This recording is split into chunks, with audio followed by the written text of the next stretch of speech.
Hello, folks. Welcome back. This is Chris in Central Pennsylvania. The list of political parties in stark opposition to the ANC's decision to sign the Expropriation Without Compensation Act into law is growing. Welcome back once again. This is Chris Report, and he assured me that since Simonstown and Boulders. Folks, this is Chris Wyatt reporting from South Africa.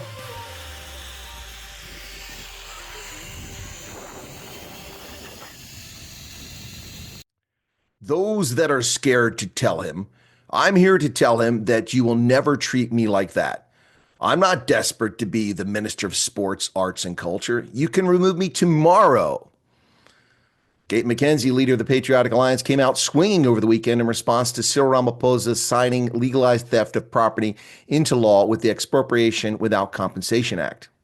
McKenzie, never one to mince words, spoke at a party Thanksgiving service at the Crystal Church in Johannesburg on Saturday, telling congregants that the GNU members had not been informed of the signing, adding, "He stabbed us in the back," referring to Cyril Ramaphosa, noting the painfully obvious that the GNU is less about unity and more about ANC supremacy. McKenzie questioned where the unity was when the PA must read in the papers what you've signed. McKenzie added, "Ek vierte om nou. Jy sal my nooit so treat me." I'll tell him now, you will never treat me like this. To mass eruption of cheers from the crowd. He also echoed John Steenhuisen of the DA's comments, telling the gathered, "President Ramaphosa disrespected us. This is no way to treat us. He didn't even have the courtesy to call us, to call the DA, to call the IFP, to call the PA."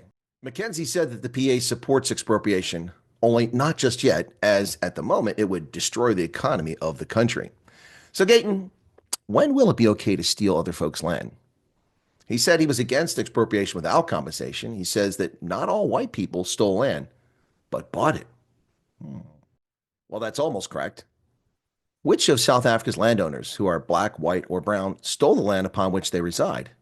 Name one, please, or stop the race-hustling propaganda, Gayton. McKenzie seems to have expressed empathy with some of his wealthy white friends who purportedly handed out food parcels in the Eastern Cape during the COVID pandemic. Apparently, he was referring to unnamed white friends who recently bought a farm in the Western Cape for 120 million rand. Whoa! If they can afford 120 million for a home, handing out food parcels is hardly worthy of humanitarian of the year accolades.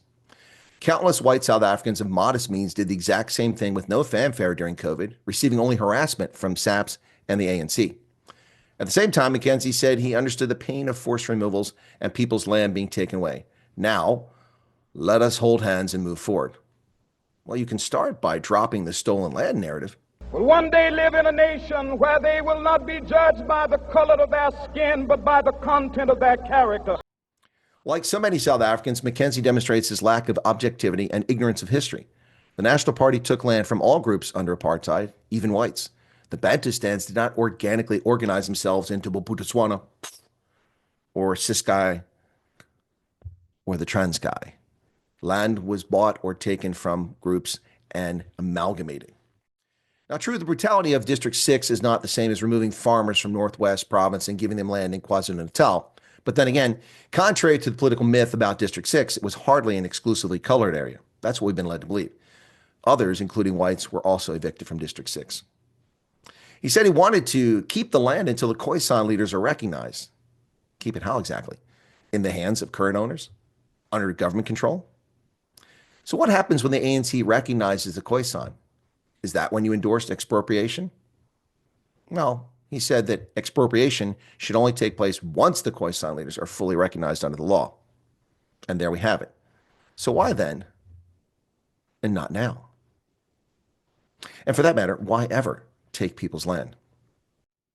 He told his audience that land dispossession did not start in 1652 when the Dutch arrived in the country, but when the Portuguese arrived centuries earlier. Now, this is an interesting take on history. As a historian, that's news to me. So how so? What land did the Portuguese expropriate from modern South Africa? Where were their permanent settlements at? I seem to recall that locals, called strandlopers, spanked them pretty good, successfully discouraging Lisbon from even setting up a colony in what is today South Africa. Interestingly, the Patriotic Alliance's 2024 election manifesto has 6 pillars for policy: putting God first, zero tolerance for illegal immigration, military service, the return of the death penalty, elevating royal and local leaders, and benefication. Yet nowhere in the document are the words property or land even mentioned. Not once. When exactly did the Patriotic Alliance form a policy position on expropriation? I'm curious. Section 25 of the South African Constitution already allows for expropriation with compensation, which McKenzie indicates the PA supports. Now, the PA manifesto does commit to free market capitalism, which would also indicate that they support property rights, which seems to be the case.